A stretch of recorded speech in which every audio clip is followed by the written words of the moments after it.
Hey guys, I'm EG Magnum, and this is going to be my video talking about my build, what I'm currently doing, stuff I've learned playing so far in Delirium League, and going to be doing the Delirium Manifesto at the end here. So, overall, this character is my softcore character. I'm doing both hardcore and softcore, switching back and forth. So, playing with a friend right now in hardcore, kind of fun. Had a few rips, but yeah. Here is my Blade Vortex character, and literally right now it's just a Blade Vortex character. I do have Righteous Fire, Skitterbots, Clarity, Flame Dash, some stuff like that just to make it work right now. But that's about it. I was trying to do the Blade Blast thing. Not a fan right now. I don't know. It's kind of awkward. Maybe with the Unleash, if I get the bonus to Unleash and then the Unleash raid or whatever, then maybe I could do some Blade Blast kind of shenanigans, but not the craziest thing right now. I think I'm just going to turn this into a super crit build using the Marlene's or whatever the amulet is called that has like a ton of crit, but you have less crit chance. So I'll do that, get a crit based chest, maybe get the Hatred Watcher's Eye, stuff like that, and maybe see if I can get as close to 100% crit as possible. So far what I've planned shows up about 80%, and yeah, we'll just see if I can make that work. Other than that, might try the Blade Blast, maybe try to do Cyclone cast while channeling for it to cast all the blades, and then yeah, that's about it. Other than that, going to be doing a Archmage build at some point. Might even start that here soon.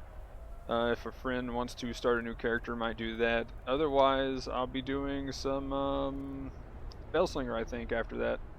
And yeah, pretty hyped though with a lot of the builds. A lot of the new stuff is really cool.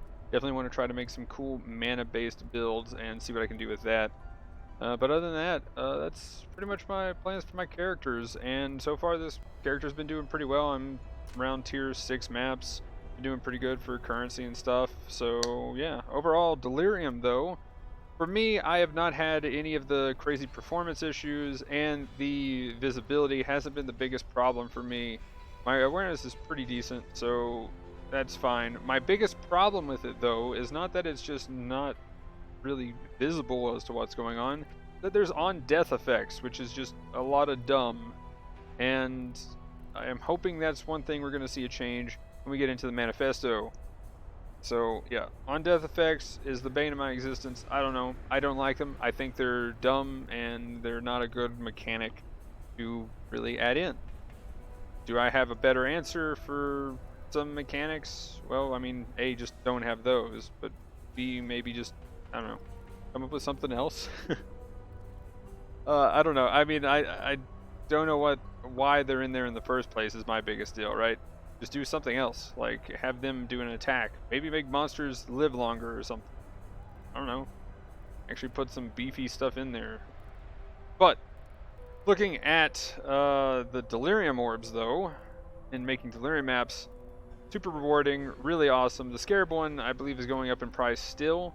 There's been some really good money to be made if you've been hitting those as fast as possible. I'm hoping to kind of get in there while I can and make some money off of them, but might be a little too late at this point since we're a few days in. So we'll see what happens. But here we go for the Delirium mechanic itself. I would say that, I mean, you rip sometimes.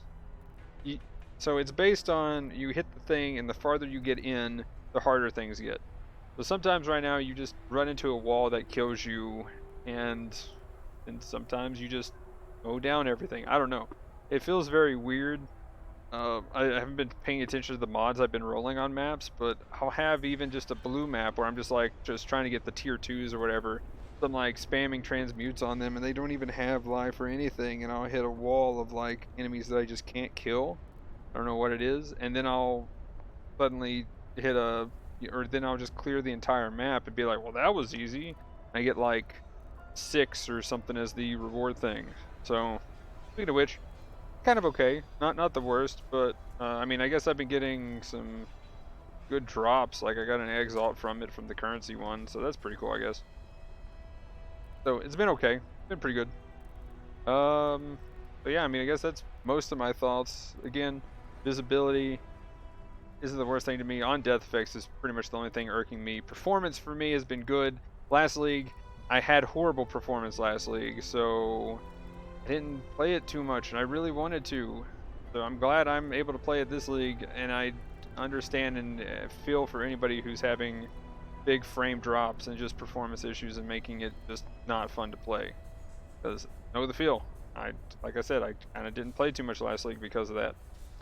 But anyway, one last thing before we hop into the manifesto. They changed Enduring Flask. So Enduring Flask has the Flask effect does not queue. So Flask effect does not queue, you know, kind of just to show it here. Before, you know, you could spam whatever, and then use your thing, and then you could use the flask 10 times, and then no big deal. But even if I use it twice, that should give me 10 seconds without the queue thing. But with the queue thing, as you can see, boom, 5 seconds, and there we go. I mean, two things here. I don't know if it was said in the patch notes why. I kind of am curious to go look. But there was 2 overpowered uses for it, and as far as the mana stacking builds, if that's why they're doing it, I think it's fine as it was, really. It, you know, kind of trivialized actually needing to use a flask and pay attention to it, so that could be a good reason. So that would be reason 1 that I would say, okay, fine, fair enough. If that was their reason, then cool.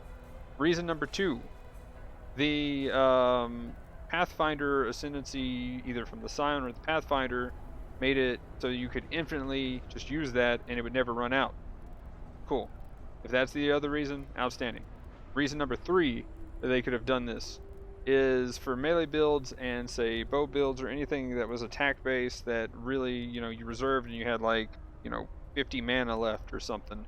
Well, then you pretty much had all the mana you needed for mapping. Well, with that argument, though, you pretty much now have all the mana you need for mapping. You just kind of got to pay attention again, so it doesn't trivialize the use of that flask. That's kind of back to reason 1, but still slightly on its own. So that's like reason 2.5, I guess. But if it's any of those, fair enough. If it's saying that somebody with 4,000 mana, it made it too easy for somebody like that, I don't know. I almost think that a Seething Flask, if you're mana stacking and doing like an Archmage thing, then Seething Flask I think is better. Now I could be wrong. I haven't really ran the numbers or figured that out. But you know, if you're using something like this, then I mean, Aqueous Accelerant is pretty nice because you get the mana recovery rate. So I don't. What does this one down here do? Does this also do the same thing? Sorta. So if you had enough of the flask nodes to where it helped out with its rate, then maybe it was better than a Seething. But for right now, I think I'm gonna try both. But I think I'm gonna run a Seething Flask for my Archmage build and see how that works. So we'll see what happens. But in my opinion, I think that change just kind of destroyed the flask for any mana stacking build. And if that's why they nerfed it, then it feels kind of ripped. But again, I could be wrong. I haven't done the numbers or anything, or any of the testing, so we'll see. I'll be hopping into Archmage as my next build, I think, and trying to do something creative. If not, I'll use either, you know, an Unleashed Blade Vortex kind of deal, or Stormbrand. What else? I mean, there's a few different options, but I'm gonna try to maybe do some kind of crazy Pledge of Hands. I'm thinking Ice Nova, so we'll see what happens with that. Other than that, though, that's about it here. So let's hop into the manifesto. For the manifesto, I'm going to try to do the TLDR version. So they're nerfing the damage here, essentially. Well, nerfing some of the damage on a case by case basis is what they're saying. So, for instance, the bonus scales up to 30% at absolute most, and some of the monsters' skills are just too strong, and then you just get one shot. So, fair enough. I mean, cool, whatever. Rewards bar, they're increasing the rewards that you get the farther you get in. Right now, it seems like it, you know, it barely goes up even when you're way into the thing. So now, hopefully, we'll be hitting, instead of like barely getting close to hitting 8, maybe we'll hit 10, 12, 15, who knows. So that's kind of cool. More rewards is always more fun. I want more of the splinters, specifically, because they're talking about cluster jewels, delirium orb splinters, and extremely high quality / rarity bonuses. So yeah, any of that stuff, especially those first three, yes please. Good stuff. The debuff stuff, I haven't really paid attention to these, or actually knew that they were on me, so maybe that's why I'm doing less damage for some reason to some things, and then mowing down others, even though there's like no life modifier difference. Cool. Debuffs. I'm gonna have to look those up, because... Oops. But yeah, monster on death effects. Okay, here we go. Currently there are random chance for individual delirium monsters to have mods that cause on death effects. And then, oh yeah, right here, this paragraph. For those interested in why we use on death effects in content like this, it's because they are a viable way of making monsters that are killed instantly have an effect on players. That is dumb. I am all for, like, hurting the clear speed meta. I don't like clear speed. Not my thing. I'm not a fan. But fair enough. If they're trying to nerf that, cool.